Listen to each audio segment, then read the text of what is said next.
chất tuần phiếu dùng bì tiêu gì xì thả bà mẹ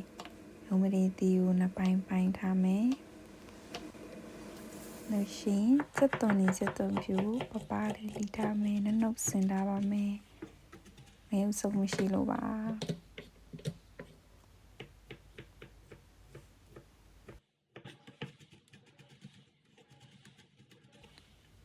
mà chỉ tìm mẹ liều gì xin thả bà mẹ si ta bộအတွက်စီပူလာရင်ချက်သွန်ဖြည့်ချက်သွန်နေထည့်ပြီးတော့စနွမ်းမုတ်လေးအနေငယ်ထည့်ပါမယ်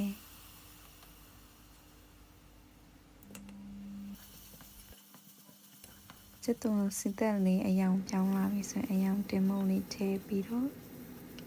စတက်ပါမယ်ပြီးရုံးပတိတီကိုထည့်မယ်ညံပြားရည်လေးကိုလူတစ်လောက်လေးထည့်ပါမယ်ပြီးရင်မကြည့်သေးမယ်ယူထည့်ပါမယ်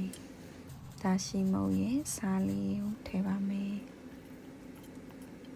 ပြီးရင်ရေလေးထည့်ပြီးတော့ဖုံးလေးအုပ်ထားပါမယ်ခဏကြာလာပြီဆိုရင်ကြက်ဥလေးကိုဖောက်ထည့်ပါမယ်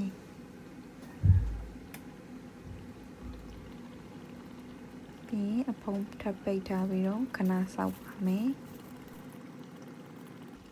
ရတာပေါ်ငံလေးမြည်ကြည့်ပြီးတော့အဆင်ပြေပြီဆိုရင်ခဏလောက်ထားပါမယ်ခုဆိုရင်အရသာရှိတဲ့ရုံမလီတီကျုပ်အချင်းရည်ဟင်းလေးရပါပြီ